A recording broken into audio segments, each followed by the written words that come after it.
Hey everyone, how you doing? This is Amon Green, Green Bay Packers all-time leading rusher, and you're watching Packers Total Access Live, your daily source for Packer content. Go Pack, go!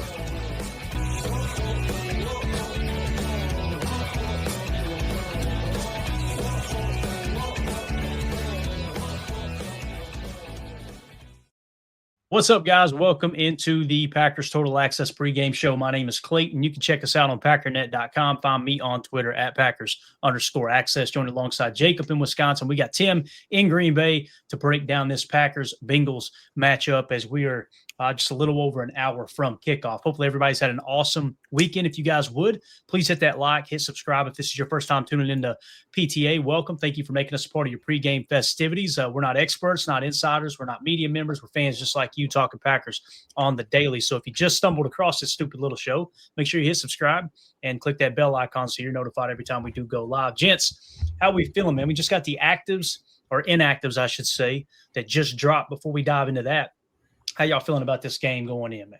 We got football again at 12:65. Let's go. Yeah, I agree. I mean, I'm excited. Dynamite drop in. It feels really crazy how long the bye week feels when it's early in the season like that. It made time stand still. But I think that we're going to hopefully see a team that do I wish they were more healthy coming out of this bye? Absolutely. And somehow I think I even heard on Ryan's podcast that we have a longer list coming out of the bye than we did going in as far as guys that were a little banged up, but it's the National Football League, man. That's what happens. But I'm feeling pretty confident today. I don't have the yips yet. I'm not throwing up, not gagging. You're aware of who our crew chief is tonight, correct? Don't do it. No. Oh, he is. Look at this dirt bag right here.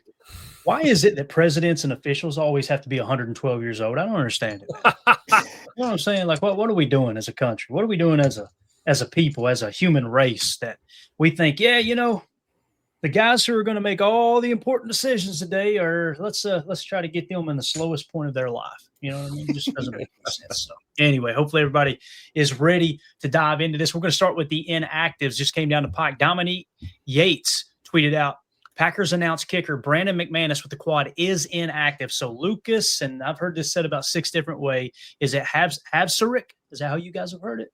Havrasick? Yeah. Close enough for me. Yeah, Havrasick. So is the active kicker for the game. He signed with the Packers on Saturday.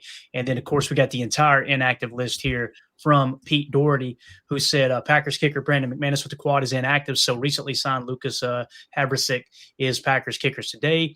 And then it says right tackle Zach Tom with the oblique and left guard Aaron Banks with the groin are active. Defensive tackle Devontae Wyatt with the knee is inactive. No big surprise here for me. I want to see what you guys think about it. But again, also on that inactive list, it looks like cornerback Kamal Haddon, offensive lineman Anthony Belton, and of course we said defensive lineman Devontae Wyatt. So we get basically our whole starting offensive line is going to be intact today. Now, will they be 100%? That's the big question. But obviously, you're missing Devontae Wyatt, which I want to give a shout out to Bill Huber. Chatted with him a little bit online the other day. He put an awesome article together where he interviewed Warren Brinson, who's going to get his opportunity to step in and get some meaningful reps here in this game against the Bengals, as Devontae Wyatt is going to be out. Now, listen, Kobe Wood and Carl Brooks going to get the majority of the snaps. I think you'll see LV in at 3-tech as well in our Cheetah package, where we'll be probably playing nickel somewhere between 70 to 75% of the snaps based off the personnel decisions that the Cincinnati Bengals play with.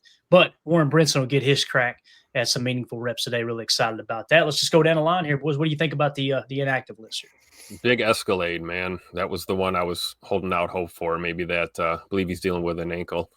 So no Anthony Belton. Would have liked to seen him active today, just, for some O-line depth a little bit. But like you said, no big surprises here. I guess my only question is, do we have a green light on Rasheed Walker? So he's going to be good to go while we're talking about offensive line, because I know that was a question mark. Yeah, we say good to go. What does that mean, right, Tim? Right, exactly. Are they going to bury him on the depth chart? And he's kind of an emergency option. And as someone pointed out, they asked in the chat here, is Brinson active? I haven't heard that he's active, but he's not inactive, right? So I'm assuming he's active. If they're not on this list, I'm assuming they are active, if that makes sense. So that would be good news for Nate Hobbs then, correct? Does that mean he cleared and he'll be in pads today? Yeah, I would assume so, as Chris asked right here. Chris C asked the same question. Yeah, again, if this is the entire inactive list, I'm assuming it is. Usually these guys will include the entire inactive list. So Awesome. So some good news in there at least. yeah. Jacob, what do you think, man? How do you feel about this? I mean, the one that kind of jumps off the page to me is McManus, just because he seems like that. We've obviously had some miscues on special teams throughout the year, but I do feel really confident when he's back there lining up whatever. If it's a 60-plus yarder, I feel confident that McManus can pound it through in key situations. So to that point, I'm wondering if they kind of do adjust their game a little bit, because of the fact that maybe they don't trust whatever guy it's going to be, if it's the Haverisk, or the Irish guy, right? I have no idea. McNamee. McNamee, yeah. So I don't know, man. It just makes me feel a little uneasy, but if we can kind of put together a good effort on offense and defense, I don't think we should have to rely so much on special teams coming down to a clutch kick, hopefully at the end of the game. Now I say that and I'm watching. I just jinxed it. No, you hit the nail on the head, because that's what I was thinking too. Let's get the ground game going. Let's be effective in the pass game. Let's score touchdowns. Let's not worry about field goals. Extra points are 33 yards. Every kicker in the NFL should be capable of hitting extra points. So I'm with you, Jacob. Let's not make this a game that comes down to a last second 60-yard field goal. Yeah. And as you see here from 49, I believe is what that said. Bill Huber tweeted this out. So this is Haverick from the right hash, and leg looks pretty strong. Let's see how much extra he's got on it here. Yeah, not bad. Oh, yeah. I like it. Straight up and down kicker. You see him, he's kind of addresses the ball straight on rather than, a little wider to the left and swinging that leg. A little bit windy up here too today, so the breeze will be a factor. We'll see how this kid can do, man. Yeah, I was going to point that out too, Tim. I want to say they're thinking it's going to peak in the third quarter at 17 miles an hour, maybe. So that's significant, right? Anything over 10, you got to adjust to it, and then on top of that, if you're adjusting to it and that breeze dies down at the exact moment you make contact with the ball, all right, you're gonna push it right as opposed to it bending left, right? So looking pretty good there from 49 yards. I would think that would be the kind of the sweet spot. Maybe they're just kind of testing the range here early, but I wouldn't anticipate any kicks from the logo from the new guy today. Yeah, definitely. And then it looks like we've got the inactive list here over on Packers.com for the Bengals. Cornerback Marco Wilson, guard Dylan Fairchild, wide receiver Jermaine Burton, tight end Cam Grandy, defensive tackle Jordan Jefferson, and defensive end Shamar Stewart, all inactive for the Bengals. So their first-round pick in Shamar Stewart will not be playing. Their starting left guard is not playing. So pretty significant there. And again, the fact that depending on whether they run weak side or strong side the majority of the time, whoever's going to be in that one tech, which typically does line up from the defensive perspective, let's just say from the offensive perspective, the A-gap left, they're probably going to get an opportunity to go up against Dylan Fairchild's backup guard there. Obviously, as we play a lot of 1 and a 3 combo, unless it's a passing situation where we might go with like a double 4-eye and a couple wide 9s on the outside. So going to be interesting, man, to see who their backup guard is and how he fares against the interior of this pass rush. Obviously, Devontae Wyatt being out is going to be a little bit different otherwise. So let's see here. Nick McSwain, y'all remember a few years ago when Crosby and the Bengals kicker missed like 5 back-to-back kicks? No, I don't remember that. Nope. The Bengals stuff, Wildy was talking about this the other day, man. It's interesting. Like the Packers-Bengals games always get out of whack. Yeah. I mean, like it was the Packers playing the Bengals when Brett Favre hit Kendrick Taylor for that touchdown, right? When he took over as quarterback. And then, as they pointed out too, one of my earliest memories as a Packer, not my earliest memories, but one of my fondest memories as a Packer was, you guys remember they were playing in Cincinnati and the fan jumped out of the crowd, ran down, took the football from Brett Favre and ran off the field with it. And they had to tackle the guy. It seemed like you're going to get your ass kicked in that. Every time we play the Bengals, man, something weird happens. For sure. So, all right, let's see. I'm going to comb around on the old Twitterverse here real quick. If you guys want to keep going, just keep chatting for a second. We'll see if any other news is broken. Shout out to Mr. Larry. Good game day afternoon, everyone. Let's go. We're going to need all the help we can get from the home crowd today. I hope they're nice and loud. Get loud, Lambeau. Let's screw up Joe Flacco trying to get those calls in. He's still trying to figure out his call sheet and his cadence with a new team. Home field advantage is a real thing, especially in the friendly confines of Lambeau Field. So get loud today, boys and girls, if you're out there. Yeah, to kind of the guys that aren't going to play for them, it might not look that big on paper, but I think Dylan Fairchild, him not playing, they've kind of leaned on him, although he's a younger player with the offensive line that's already pretty banged up. Like you said, Joe Flacco expected to just walk in there, command the offense, and to somehow slip through. And if he even has anywhere near, I don't remember the exact stats, but he didn't wow against us when he was with the Browns. Like he had, I think, no touchdowns, an interception, like 100 and maybe 50 or 180 yards passing or something like that. So it wasn't like he wowed anyone with his performance. And I don't think that I expect anything better than that this time around either, with, like I said, the way that offense is playing. But let's not forget he does have two of maybe the best wide receiver duo in the league to do it. So we'll see. Absolutely.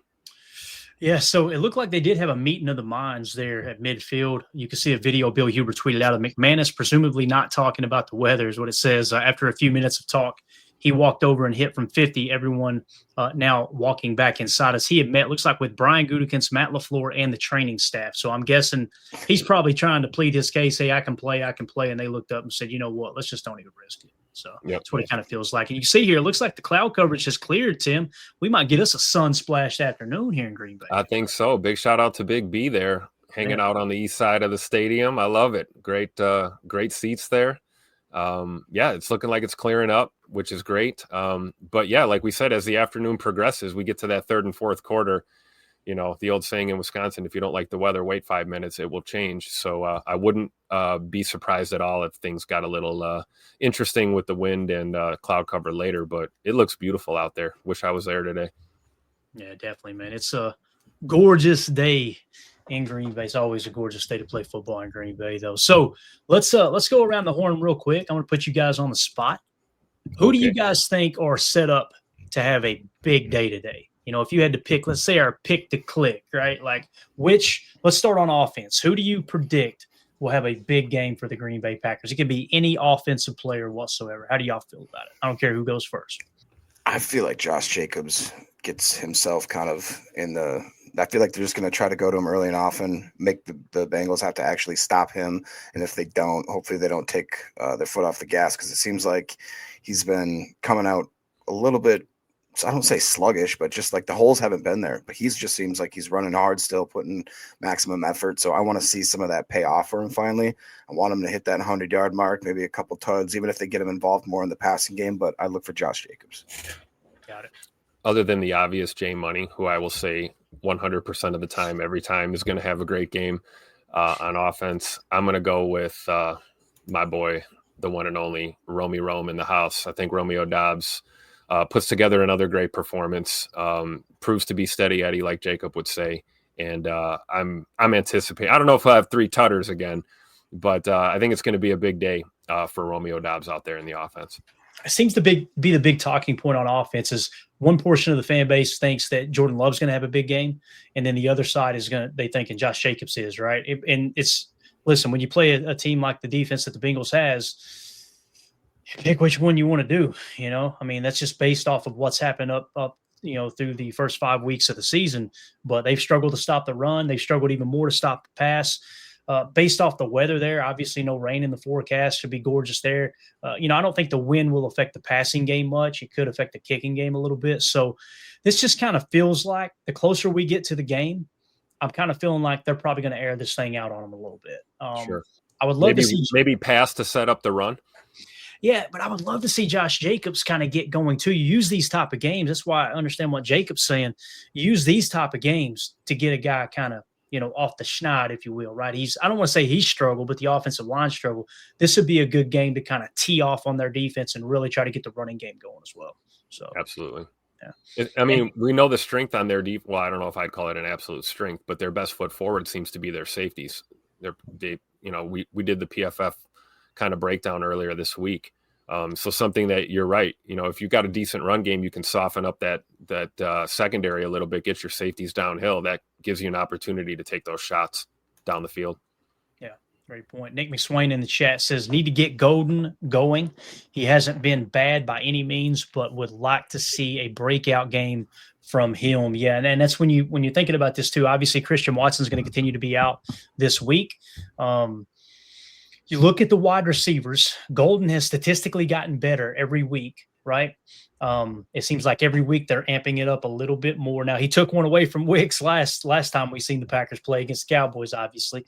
But I could see Golden having a big game here too. Their corners are suspect. Their safeties are the strong point of their defense, I guess you could say, other than Trey Henderson, which that's not saying much, right? In terms of the DB room, the safeties are definitely better than the corners, according to PFF. So you may see Golden on a shot play here, man. We might finally get it, Jacob. That'd be exciting. Yeah, I mean, the chat sure is some.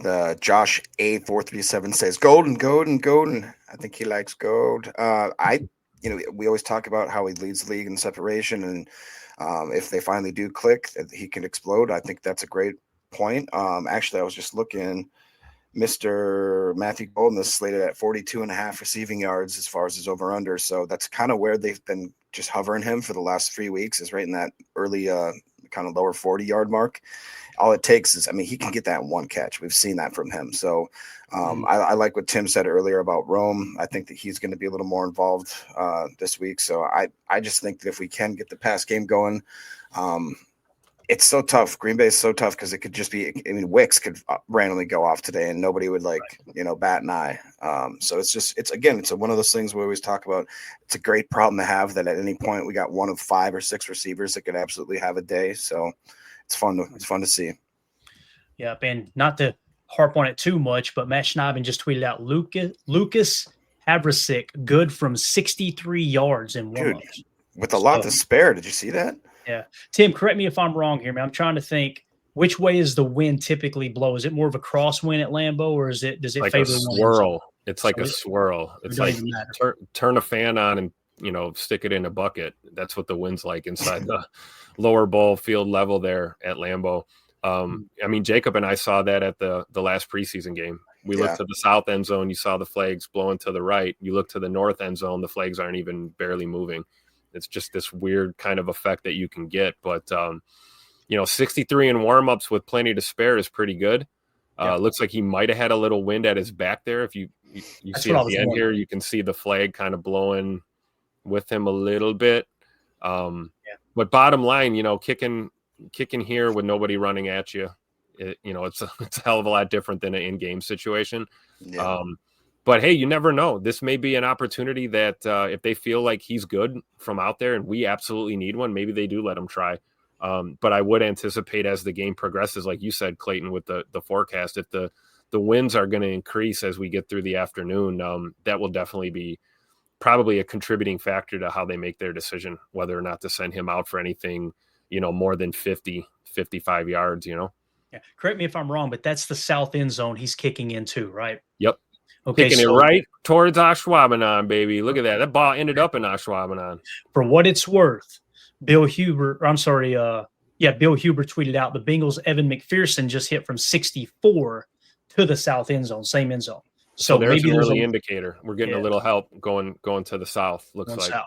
Yeah, for sure. What does that mean, guys? That means you want the wind at your back in the fourth quarter. If you had to pick right now, like Tim said, maybe it'll shift by the time you get around to the coin toss, but you want to make sure in the fourth quarter you're kicking into that south end zone as opposed to the north, probably. So, and Zach Cruz with an awesome stat here. During a 9-game stretch with the Rams in 2023, Lucas Havrasik was 4 for 9 on field goals of at least 40 yards and 19 for 22 on extra points. Havrasik did make 22 of 25 field goals, 7 for 9 of 40 plus while in the UFL this year. So it seems like he's improved, obviously, from 2023 where he struggled a bit there. So I love that he's getting these reps in, though.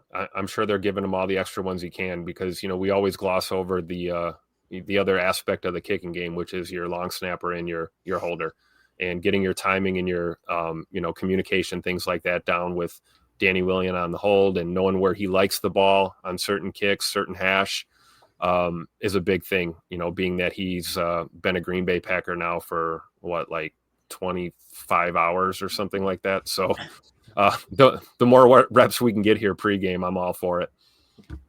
Yeah, for sure. Let's wrap up the offensive side of this conversation real quick. Biz 1987 said we could try to do the normal thing, run well to set up the pass. All right. It's a little easier said than done, though, right, Biz? I mean, everyone would love to run a game plan like that. Hey, let's run on first and second down. If you don't pick up the first down, you're looking at a 3rd and 1, and then go play action and, open everything up. But obviously, it doesn't come that easy in the NFL. Andy Monday said, let's get crafty. I would not be surprised if Tucker Kraft had a big game, man. I don't think people realize what he's doing with his opportunities, man. He has been excellent this year. And if he gets the same amount of targets that some of the top tight ends get in the league, he's leading in pretty much every category right now. I guarantee you that. So what do you guys think about Tucker Kraft's opportunity? Obviously, their linebacking core looked pretty weak too, according to PFF. Yeah, absolutely. I think he's going to contribute in the run and in the pass game. Honestly, we talked about some of those, block and release leak plays, and then let Tucker turn upfield and get those yak yards that we all love so much. But I think the target, him not getting the targets that some of these other top tight ends are is just due to the fact that, we have this gigantic wide receiver room. We've got multiple running backs that can get it done for us, not just running the ball, but even in the pass game as well. But Tuck Norris is that blue collar guy, man. He's going to do whatever he can to help his team win. But I'm with you, Clay. I would not be shocked if we saw a Tucker Kraft touchdown or two today and, 80 to 100 yards receiving or something like that. He's proven to be a weapon in the pass game for sure. Yeah, it's interesting you bring that up because Tuck Norris does so many things so well.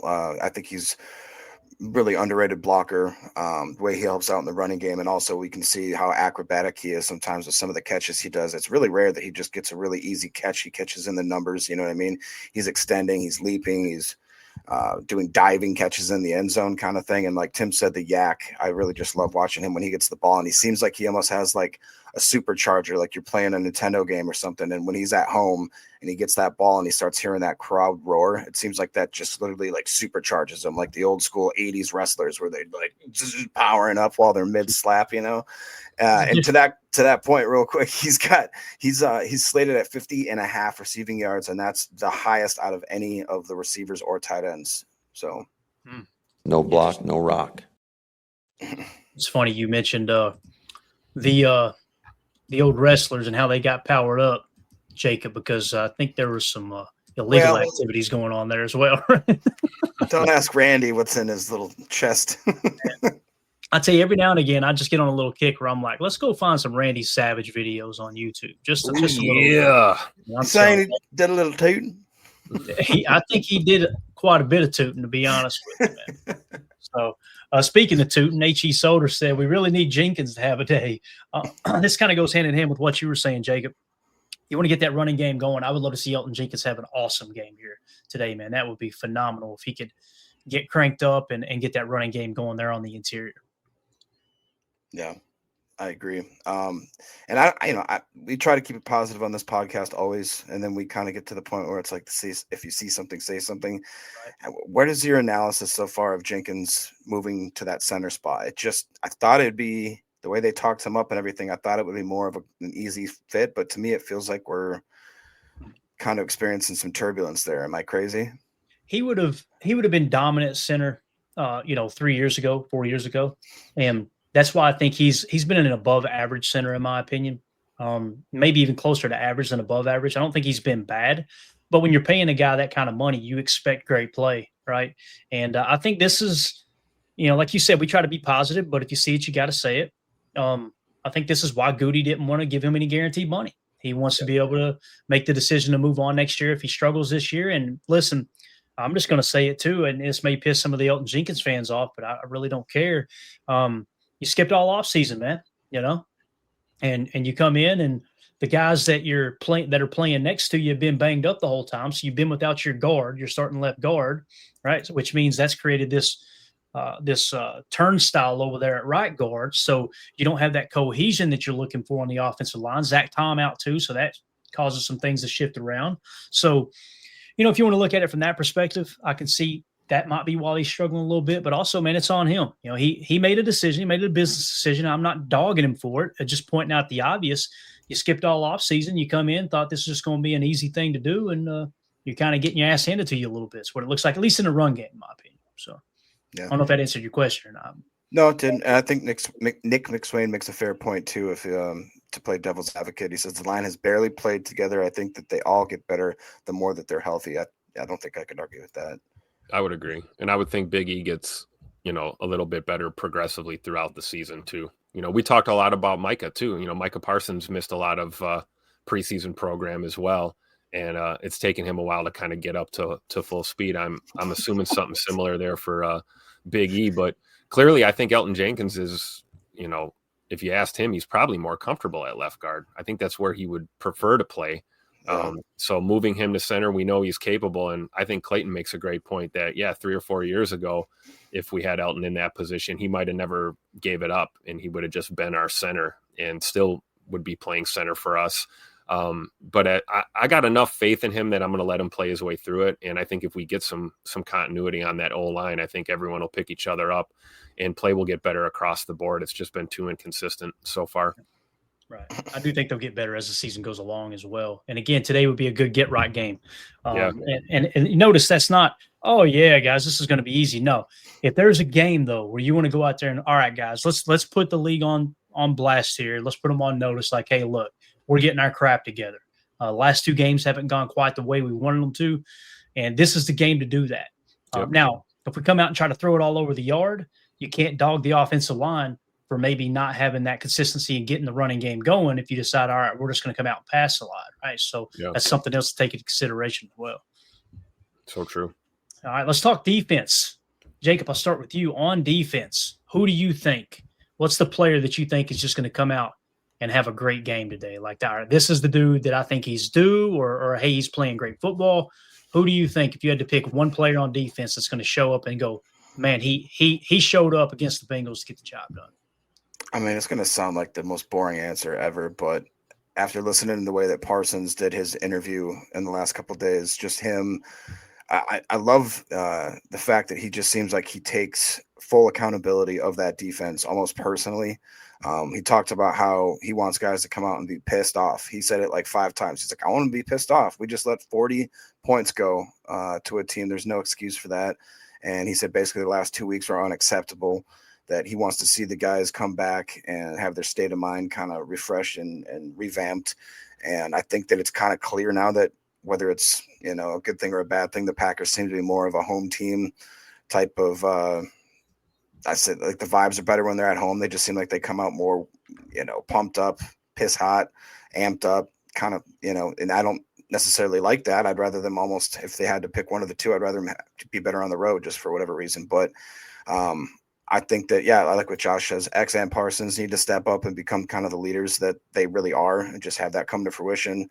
I don't necessarily need, 5 sacks from Parsons, but it'd be nice to see a bunch of pressures and him just kind of more. I want to see if his conditioning has gotten better throughout this time and see how long he can stay on that field, what the snap rotation looks like. And I honestly think that low-key Gary could have another crazy good game, just because I just find it hard to believe that Flacco is going to be able to come behind that offensive line and just start throwing, heat-seeking missiles with just like 3 days in there. Tim, what about you, Bo? Evan freaking Williams. Hey, nice. I'm going to go with the secondary because I think, you make a good point, Jacob, but I think Cleveland, I keep wanting to say Cleveland. I think Cincinnati, let's be honest, Flacco's got some weapons. He's got Higgins. He's got Jamar Chase.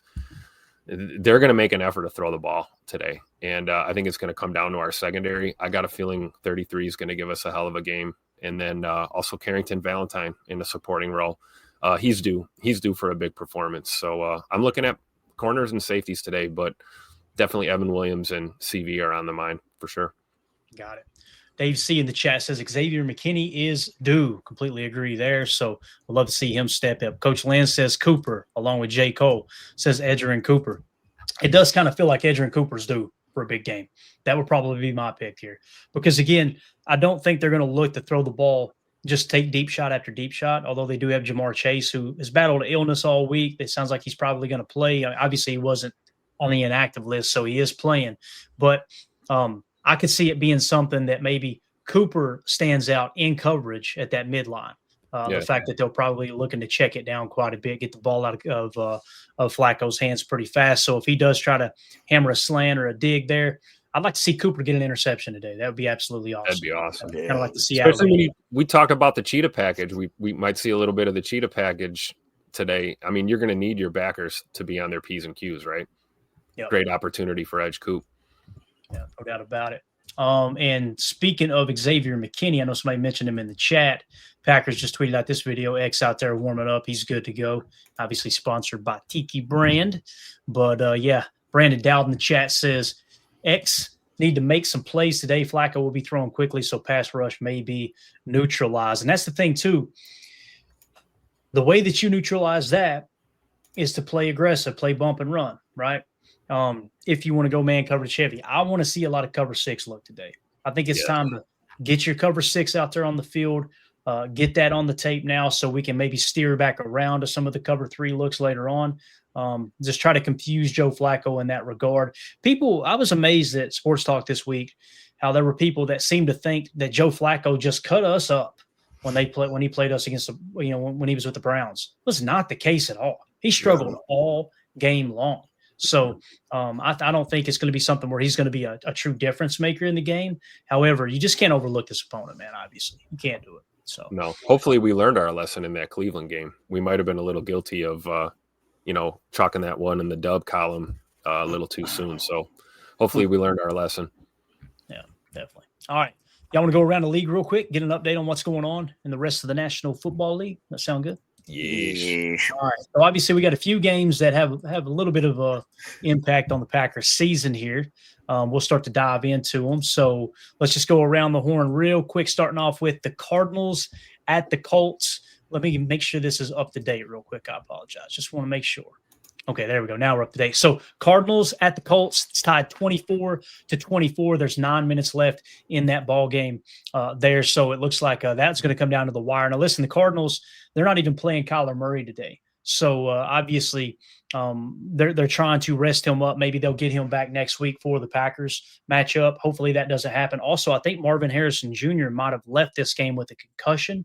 I don't know if he returned, but I think he did leave the game at some point with the concussion. The Colts looking strong, though, but Cardinals and the Colts are tied up there deep into the fourth quarter. Oh, here we go. Cardinals actually just took the lead 27-24. So obviously Arizona being 2-3, you want to keep an eye on them in the NFC. So next, you get the Chargers at the Dolphins. The Chargers are leading that game 26-20. No surprise there. They're 3-2 on the season.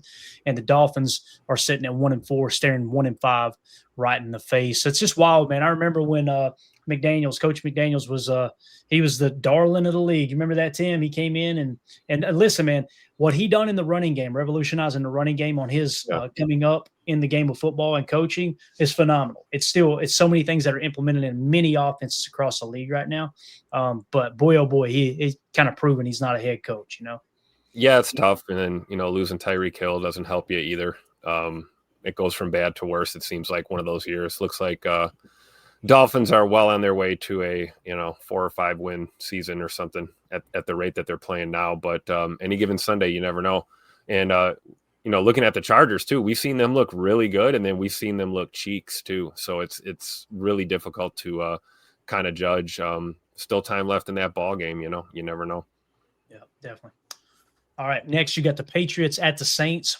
Patriots are taking care of business. 9 minutes left. They're leading 25-19. I just got to look real quick. I got to see what Drake May's doing, man. He's having a really good year. 15 of 21, 223 yards passing, 3 touchdowns, no interceptions. So Drake May just continues to play well for sure. Spencer Rattler not looking too bad considering he's got no pass pro. Yep, great point. Love the ad choice up here too. You notice that bone on bone. This knee sleeve will transform your knees back.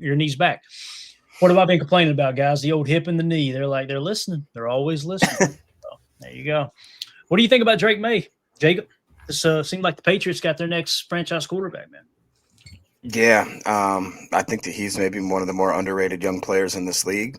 I think that it's hilarious that that whole quarterback draft is starting to look like those guys are going to be pretty talented and kind of be that next kind of echelon or wave of quarterbacks that you'll see for the next 10 to 15 years.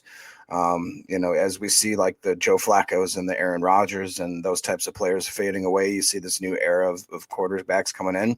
It also is funny to me that somehow within all of of all that hoopla that the Bears managed to pick the one guy that people are like, I don't know, still, like, is he going to be good? And he was supposed to be the best we'd ever seen.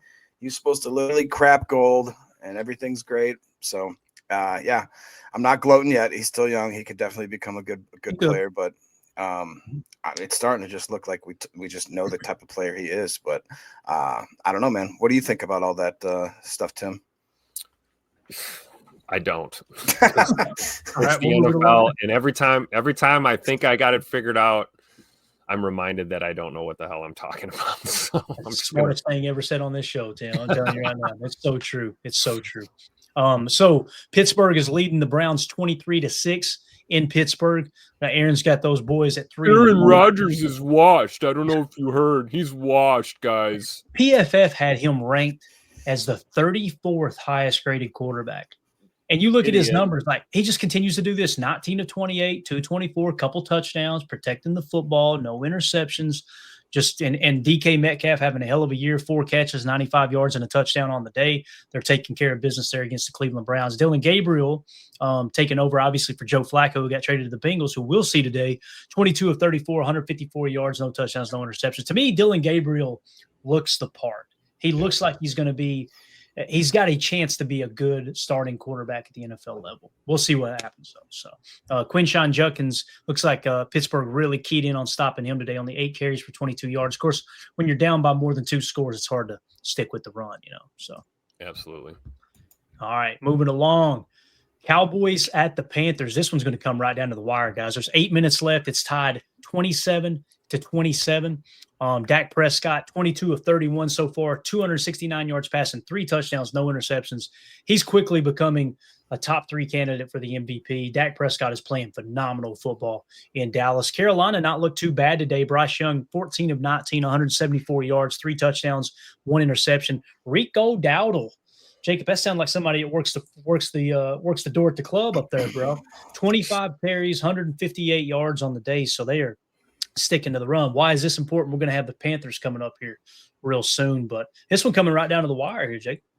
Yeah, Rico? Oh, never mind. We'll talk about it later. I think that honestly, that's not Uncle Rico, is it? No, different. Same, but the different. The passing game that Carolina, I think that they've kind of got a bad rap because I feel like that we've talked about it multiple times how Bryce Young got thrown into just a terrible situation, and instead of that front office doing kind of like I don't know what the word would be, I guess like the conservative thing or the kind of just the right thing, just surround him with the offensive line that he needs. And then slowly, last thing you do is kind of put in your wide receiver. They just said, screw it. Let's just start drafting wide receivers in the first couple of rounds, throwing quote unquote talent around him, but really not building that base from the foundation up.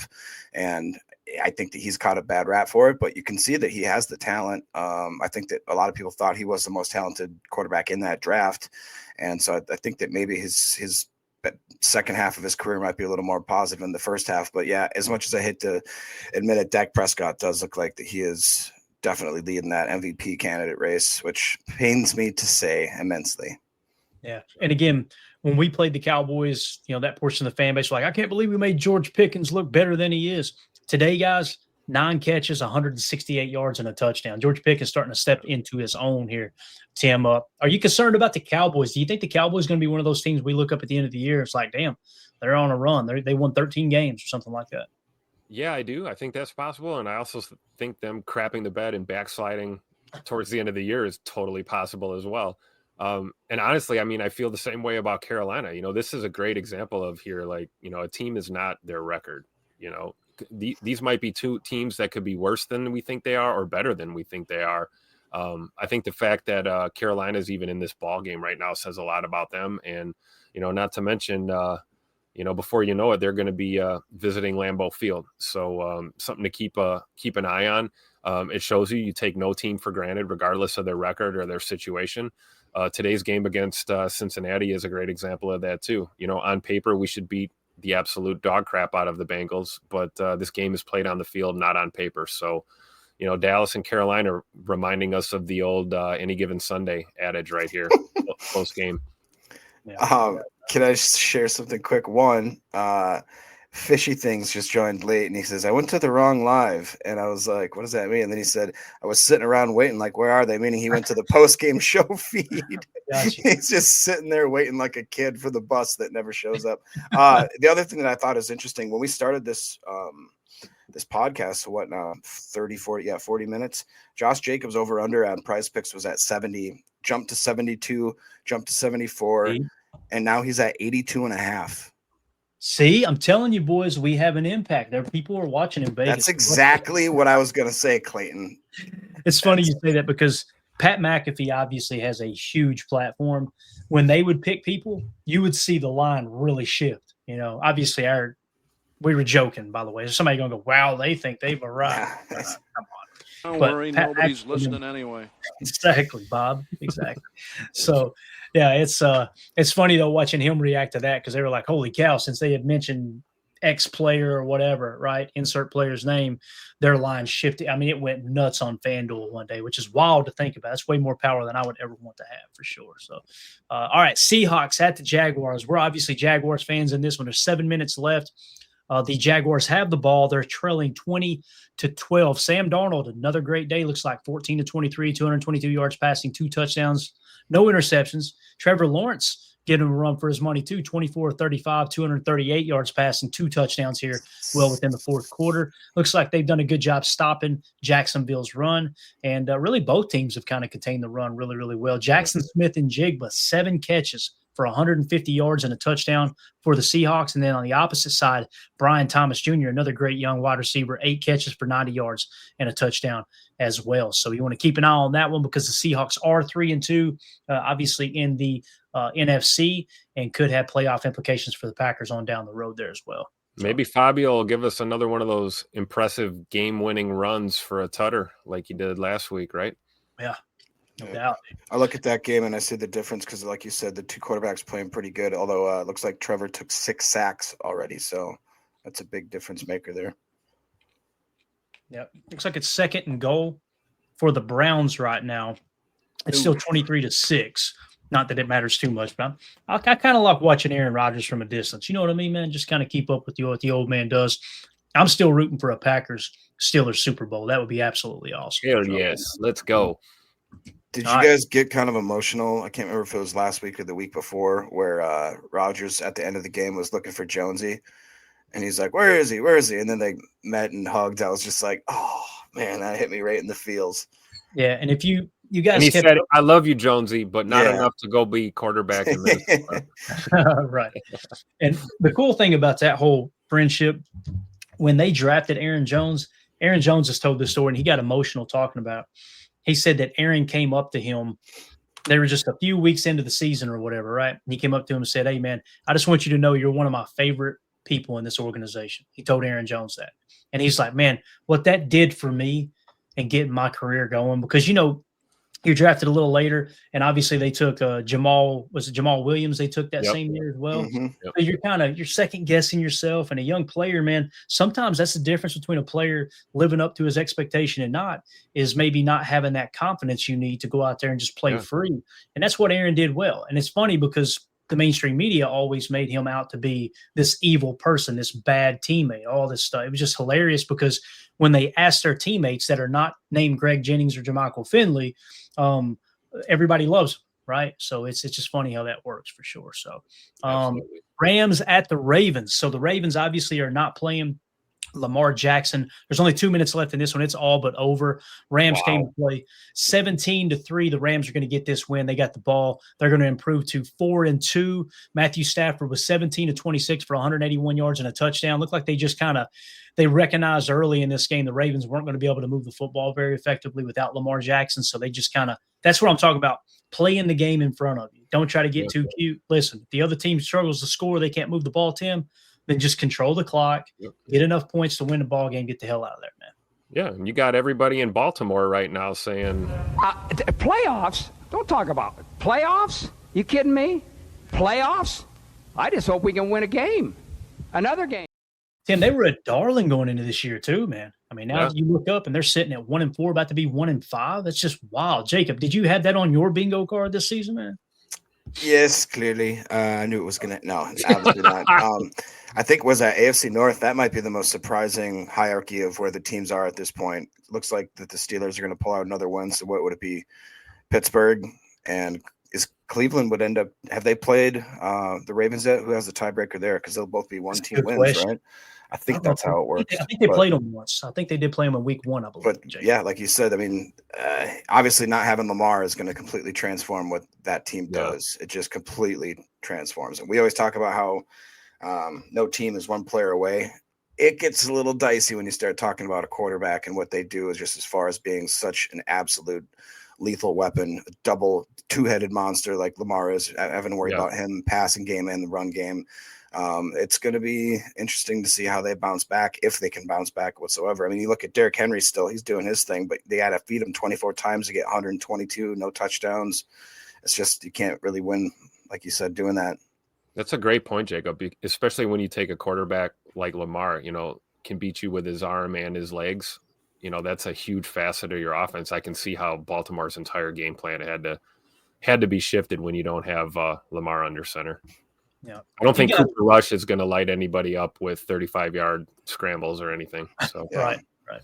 If you guys and gals would, please take just a quick second, hit that like button for us, hit subscribe. We appreciate y'all making us a part of your pregame festivities. We're closing in here about 30 minutes from kickoff, just going around the league, giving everybody an update who may not have access or maybe you're on the road. One of the greatest compliments we got the other day when we did our live stream during a week where the Packers were playing a primetime game, they were like, man, I put your show on live and listened to you go around the league, and it was a blast. So appreciate everybody, like I said, hanging out with us. We do have, I think it's bad news, and then we'll move on from the Rams game, but Jordan Morgan at right guard instead of Sean Ryan during warmups. So they did not take my advice saying, hey, let's put Kennard at right guard. And if Jordan Morgan, if you don't need anybody on the left side, just put Jordan Morgan on the bench.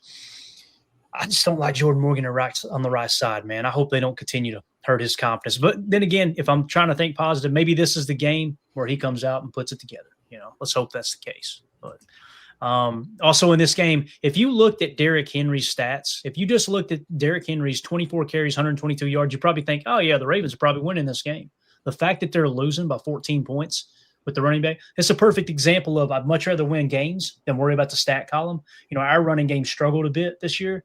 I would much rather have that dub, right, than look it up and go, okay, our receiver has 150 yards receiving or our running back has over 100 yards rushing, so play the game in front of you. Thought that was interesting, though, that stat line. Let's move it along here to the next game. Let's check in. Actually, that's all the live games. And, of course, the game that's already finalized this morning, the Broncos barely squeaked by the Jets 13-11. Tim, look at Tim laughing. He sees that big goose egg down there. Let's go, baby. Couldn't happen to a better person than Aaron Glenn, right? Amen. And a better organization than the dumpster fire Jets. Yeah, Jets are going to jet, no doubt. And then, of course, the Giants beat the crap out of the Eagles the other night, 34-17. Jacob, I'm going to give you the floor here because I know you love your boy over there. Scatterboo. Scatterboo. Look, this dude, somebody tagged me in a tweet. I need to find this tweet. I'm going to go try to find it real quick. You guys will crack up at it. But obviously, Jackson Dart, they're calling them the frat boys, Scatterboo and Jackson Dart. Jackson Dart, 17-25 for 195 yards. I want to say he was the 5th or 6th quarterback on our draft board. We were real high on him, caught a little flack for that. But Scatterboo, 19 carries for 98 yards and 3 touchdowns. Jacob, you have the floor, sir. Yeah, man. I mean, how can you not like that guy? It's clear that he definitely ate crayons as a kid or lived under power lines, ate paint chips, whatever you want to say. He's got a little bit of the tism there, but he's using it in all the right ways. The guy can absolutely run through a brick wall. And I actually mean that literally. I think he could. There's clips of him in college just literally banging his head against the wall, like pregame, trying to get himself jacked up. He does that kind of like shake off every time just because the memes that are pouring out because of this dude is so hilarious. Like, it's just, he's a fun player to watch. Chris, the creatine crackers. I've seen that meme going through. There was one that had him next to Jackson Dart. It's like, these creatine whites are different. And it's just fun to see a guy like me. The only thing that I worry when I watch a guy run like that is thinking that he's going to last 3 to 4 to 5 years tops. I mean, he's putting his body through so much pain, but he runs every play till the whistle. And he does that thing that I remember, if you guys remember, I'm on green. I loved how he ran because he was almost running like he'd get randomly at the last second. He'd just spring ahead for 3 yards. It felt like no matter how much he tried to do, he ran so like laterally that he could just squeeze ahead for an extra, 3, 4, 5 yards. And he does that really, really well too. And Gunnar Olszewski here, who actually played for Bill Belichick in New England, right? He was a special teams kind of contributor. Could you imagine him going over to the Giants, right? He goes over to the Giants, and all of a sudden he looks up, and you got Scatterbull and Jackson Dart acting like absolute idiots. Here's a quote that Bussin' with the Boys said, all-time quote. It says, "He's genuinely an idiot," is what Gunnar Olszewski said on Cam Scatterbull. And then on top of that, someone tagged me in a tweet, said, "This you, Clay?" So look at this one right here. So this is him as a kid. Look at the mohawk, right? It says, this is Becky Scatterbull, Cam's mom, said, quote, "He would put his brother's shoulder pads on and he would run into telephone poles." Tim, what the hell's wrong with this guy, Tim? I love it, dude. I love it. Looking like a young Clayton right there in that picture. Yeah, he got a tadpole head too, doesn't he? Look at that. He does. I love it. Hey, but you know what? you got to respect it, man. It's kind of a throwback to the old school. He looks like Spike, right? From the Little Giants, bro. That's the real Spike.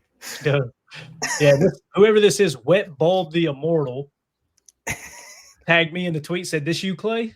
Yeah, I just hit him back with a no, maybe. Shut up. All right. I didn't know if it was a compliment or not, to be honest with you. How dare you? He's a lot of Cam Scatterbull's a lot of fun to watch for sure. He plays the game the right way, that's for sure. Tim, did you get a chance to watch him at all the other night, man, in that game? Yeah, I saw a little bit of that game flipping around. But yeah, I mean, like I was saying, a throwback to that old school. I'm just going to play with reckless abandon. If I get hurt, I get hurt, whatever. Right. I'm going to go out and just play this game as hard as I can. And it's really nothing new. You see his mom talking about it. He's been like this his whole life. I can imagine what that was like when he was a kid, trying to, keep him alive while he's running himself into telephone poles on a daily basis. But hey, that kind of stuff, it will take you far. And we don't see a lot of that hard nose as much as we used to in the NFL. And it's always cool when you see, a running back playing with that kind of attitude. It almost reminds me of the old, it's like Walter Payton, a guy that was trying to just punish the tackler rather than be tackled by a defender, Right. But, to Jacob's point, it's true. You wonder how long you can ride that wave before, something catches up with you out there on the field. But it's exciting to watch, I'll tell you that. And, I think a lot of people, Jackson Dart included, that was a guy we had our eye on in the draft board, in the draft process. And he's proven to be one of these handful of these rookie quarterbacks here in the league that looks like they could have a long, long career. Dude, there was a meme I was going to send you guys last night, and it said something like, "Honey, don't go in the garage and drink beer and watch Cam Scatterbull, Mike Allstott, and Peyton Hillis highlights." And it's like, got it. And then it just in the bottom, while listening to Creed. And then it just blasts Creed while they're Love it. And I know Chris had said in the comment, he was laughing at the tadpole comment. Here's the origin of the tadpole comment. Me and Mandy started dating in 2000. All right. I took her home this was like the second or third time I took her home. Right. And she was hanging out with, not that kind of take her home, Jacob. We were hanging out with the parents, right? Took her home to meet Mama. And Mama broke out the photo album. And I'm thinking this is going to be a home run, right? I was a cute kid. I wasn't a bad looking kid, right? They break out this picture where I'm less than, I wasn't walking. I was that young. I was probably, I started walking when I was 11. I'm just kidding. I was probably about 2 years old, maybe a little less, right? And they got me all perched up in this yellow jumpsuit, and I'm like leaned forward. My head's closer to the camera. And I'm thinking, oh, yeah, she's going to like this. I'm over there spitting game. She looked at that picture and said, "You look like a damn tadpole. Look at the size of your head." Like, really? Mom thought it was great. She won Mom over that day. I remember that. So. You married an honest woman, Clayton. Yes, that is a fact, Tim. That's a fact. So update on the Colts-Cardinals game. The Colts now lead 31-27. There's 2 minutes and 56 seconds left. It's at the pretty much midfield. Cardinals have the ball. Jacoby Brissett is their quarterback. Brissett is the quarterback today. Where's playing like at? He's playing like smoked brisket right now. I might have to DoorDash some brisket from Southern Crab Barbecue here in a minute. Shout out Southern Crab Barbecue, sponsor the show. But yeah, man, the first time I had, just to get off track for a minute, Southern crab barbecue. The first time I had, what are those things called, Jacob? The what's the stuff? It's like a big thick slice of bacon. What's it, pork belly, right? Nice. Bro, I was like, it sounds disgusting. Like pork belly? What are we talking about? First time I tried, I was like, what is this sorcery? And I know, Jacob, you got a little barbecue background. And did y'all sell a lot of pork belly back where you used to work, man, back in We the day? didn't do pork belly just because it was kind of hard to get fresh and make it on a daily basis kind of thing, but it is amazing. We do it every now and then, and they do like whole pig spit roast stuff, dude. Like I miss that. The good old days. The good old days. All right, so we'll keep an eye on this game here, obviously, as it's coming down to the wire. We want the Colts to win this game. What I want to see happen is the Cardinals fall to 2-4. Obviously, it helps us in the NFC here, Tim, but also maybe that'll they'll look up next week and go, you know what, let's just go ahead and sit Kyler Murray another week and get him healthy and give us a better chance of winning that ball game when we go to Arizona on the road, you know? Yeah, absolutely. That being said, though, I'm also not afraid of Kyler Murray, especially not 100% Kyler Murray dealing with, he's got some fracture in his foot or something crazy going on. So which takes away a lot of his mobility, which is what makes Kyler Murray the threat that he is his ability to scramble around and extend plays. If he's doing it on a Bob Lang, I'm feeling good. But yeah, absolutely. I mean, we want Indy to win this game. It helps us in the grand scheme of things when it comes to the NFC playoff picture. And then on the AFC side, I hate to say it, this is not the Colts team that we spanked at Lambeau last year. Clearly, they have turned a tide. Daniel Jones is playing well. The team is playing together. Look for Indy to be one of those AFC teams that could really tilt the playoff picture, especially when you see, teams like Kansas City and Baltimore just, kind of imploding right now early in the season. Yeah, definitely. So Cardinals still have the ball, 2nd and 1 at Indianapolis 42. Obviously, it's a 4-point game, so they got to go for the touchdown. It's going to come down to the wire. Also, you got the Cowboys and the Panthers at the 2-minute warning are tied up 27-27. The Panthers go right off tackle, run to the right, and they're close to a first down. So the Panthers trying to get down here and kick a field goal to knock the Cowboys off, man. I kind of hope the Panthers win this game because I want to see Skip Bayless's reaction on Twitter, boys. If y'all, anytime Dallas loses, just go to Skip Bayless's Twitter handle. It's absolute gold. So we'll see what happens here with the Cardinals game. And then also the Browns have the ball back at midfield. Looks like they just got sacked, though, by Herbing. Herbing, isn't that a former Badger? Am I thinking right, Jacob? Herbing, maybe? I think you're right, but I don't think that's how we say it. Gotcha. And the Seahawks are winning 20-12 right now as well. Let's hit refresh real quick and see what happened here. We just probably on a TV timeout with the 2-minute warning. Nope, we're still driving there. Indianapolis's 9-yard line now. Holy cow. So here we go, guys. A minute left. We'll wrap this one up. We'll wrap the show up with this final here as it comes down to the wire. I don't know why it's not on the screen right now either, but oh well. All right. Anything else you guys want to hit on as we wait for this score to come in here? Anything at all? Yeah, it'd be nice if the Saints could play some D, right? Mm-hmm. Yeah. Jacob, What do you guys think about Jordan Love's over-under for passing yards, 240.5? Do you think he's going to go Joe Flacco's at 215.5? Under for Flacco, over for Jordan Love. Okay. I agree. Jordan Love's rushing yards is 8.5. Josh Jacobs just settled down to 78.5 again. Emmanuel Wilson's at 20.5. Over. And then they got both. Go ahead, Jacob. Sorry. Both Matthew Golden and Savion both have a projection. Savion's only 2.5. Matthew Golden's 4.5. That's just one jet sweep, baby. Yeah. So easy. Has Jordan's over-under shifted at all, Jacob, since they opened it? Has it changed at all that you know of? I haven't seen his shift. I think I saw 240 even yesterday too. Mm-hmm. Okay. All right. Let's see what happens. Trying to get the game on so I could give you guys a little play-by-play on this one, but I don't know what happened to it here. As the Cardinals still have the ball, 4th and 7 at Indianapolis's 9-yard line, coming right down to the wire here. Why is it not on anywhere? What is going on right now? Unbelievable. Unless it's already over and this internet's fell behind here. But 4th and 7, Cardinals have the ball at the Colts' 9-yard line. So this is pretty much the game here, right? I mean, of course, the Cardinals have 3 timeouts. So if they don't get it, then they just try to stop stop the Colts and force them to punt again. Soder with the super chat. Go Pack Go. Thank you so much, Soder. We appreciate you, buddy. You are the man. All right. We got a final yet? Not yet. All right, we finally get this thing booted up. I'm going to give you guys a little play-by-play here. 4th down play. Oh, Trey McBride. He's lobbying for a penalty, it looks like, and it did not get thrown. So I don't know if he got held in the end zone. Cry harder. But looks like the Cardinals just turned the ball over. So it's 1st and 10, Colts ball. And obviously they're at their own 9-yard line. So the Cardinals are going to try to call 3 timeouts and make them punt one more time here if they decide to run the ball 3 times in a row. Keep an eye on this one for sure. Let's go back out real quick, too, and just check the box scores on it because there's a couple other games that were close. Here we go. Panthers-Cowboys is interesting as well. So, Jacob, anything? No, I'm just getting excited, feeling the butterflies on my tummy, which lets me know we're getting close to kickoff here. I'm just excited. I want to see us come out. More than anything, I really want us to play clean football. I don't want to see double-digit penalties. I want to see Jordan Love, I don't want to say maintain the game, but just play within what he can do. Don't try to overexert himself. Don't throw the ball into stupid coverage.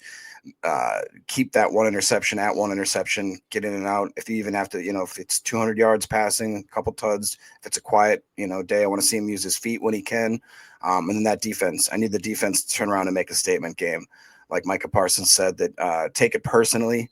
I would be pissed off as a team, as a unit, that you kind of got embarrassed on the national stage with the team or with a couple games back to back that I think very much we could have won, should have won. So let's bounce back. Let's get the piss hot and let's come back with the W. And then join us, of course, in the postgame show where we can all geek out and have a great time together. There you go. Panthers just kicked a game-winning field goal. So the Carolina Panthers. Let's go. At 3-3 over the Cowboys, who dropped to 2-3. Yeah, that's awesome news there. So kind of control our own destiny a little bit more, playing the Panthers a little later in the game. Dave C got it there as well. So looks like the Seahawks are kneeling on it. So the Seahawks will get the win over the Jaguars. So they'll improve to 4-2. They continue to be a team to look out for there in the NFC. And it looks like with the Colts game here, with the Colts and the Cardinals, I think Jonathan Taylor just broke off a big run, maybe. So it's 2nd and 6, it looks like. I'll give you guys a little bit of play by. Nope, they're kneeling it out. So there you go. All game. Colts, Let's go. Colts beat the Cardinals. Panthers beat the Cowboys. Nice. Pretty good little day, right? Pretty good little day. Sorry to Emilio's papa. Sorry about that, man. Sorry, S.A. Yeah. Yeah. He is the only reason I want to – he and Des, my little cousin, they're Cowboy fans. I don't want them to be so bad that I like, man, these people are miserable. People I care about are miserable. But I also know that if the Packers were sucking, that Des would be sending me a text message rubbing it in too. So all right. That's it, guys. We're out of here. Getting ready for a kickoff here in roughly 15 minutes or so. So appreciate everybody hanging out with us for the pregame show. If y'all would hit like, hit subscribe. Thank y'all so much for spending your time with us. Special shout out to Soder with the super chat. Appreciate that, buddy. And we'll be back tonight, immediately following the game for the PTA post-game show. I don't think it's going to be – I think it'll be closer than people think. I just look at every week like that with the NFL. But if for some reason the Packers are, up by a couple scores in the fourth quarter, we may go live a little early. The post-game show link is already created. So when you exit out and go right back into YouTube on our channel, you'll see the post-game show link. That's where somebody was hanging out expecting the show to start. And obviously, fishy things will be there for sure. Yeah. And you guys can use that chat. I'll be in there as well, just kind of using the chat while I'm charting the game today as well. So everybody enjoy the game. We'll see you guys immediately following. Appreciate your support. There we go. Nice. Bye, guys.